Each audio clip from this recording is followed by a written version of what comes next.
Et s'ils avaient atteint le 50e niveau, donc le dernier jour de l'exil, le jour où ils sont sortis, c'était le 5, on avait atteint le 50, le 49 dépassé, il n'aurait pas été possible de sortir de l'Égypte.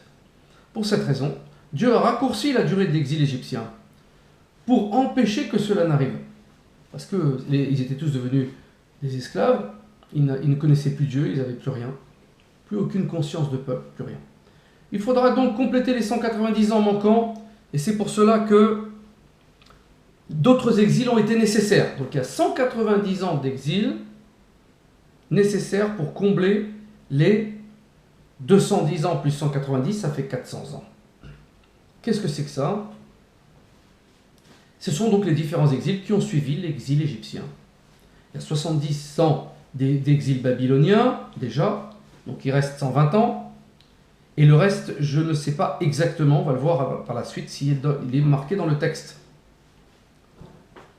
Le soir du Seder, de la cérémonie de Pâques, de Pessah, la nuit de sortie d'Égypte, on a une mitzvah, qui est donc un ordre divin de réciter la Haggadah, de réciter l'histoire donc de l'exil et de la sortie d'Égypte. Mais avant de commencer, on casse une galette au milieu.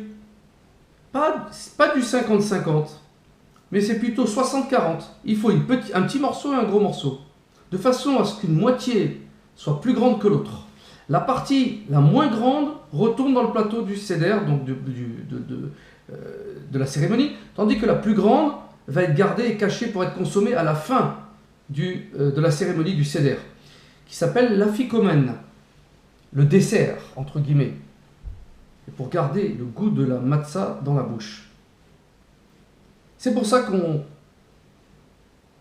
le fait, et pour nous apprendre surtout la chose suivante. Nous sommes en effet en train de célébrer la sortie d'Égypte. En vérité, la sortie d'Égypte, c'est tous les ans. Notre exil à l'extérieur est toujours d'actualité. Donc on est toujours en une sorte d'exil, de metzarim, de rétrécissement de la pensée, de la capacité juive à appréhender Dieu, puisqu'on n'est pas sur notre terre. C'est pas la même chose. La vision, les capacités spirituelles sont décuplées sur la terre d'Israël. Et là, il nous manque quelque chose en exil. Donc, le petit morceau, bien sûr, on n'est pas encore en rédemption finale, on n'est pas encore sorti d'exil.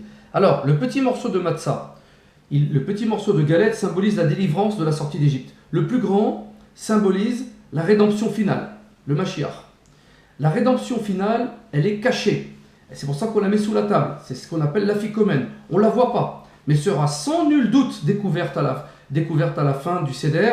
C'est-à-dire que quoi? Sans nul doute, nous allons sortir de notre exil avec Mashiach.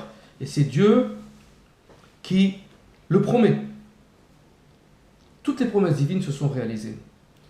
Notre peuple est donc passé d'exil en exil. Et à chaque fois, notre foi, notre émouna nous a ramenés plus proches de Dieu sur la terre d'Israël.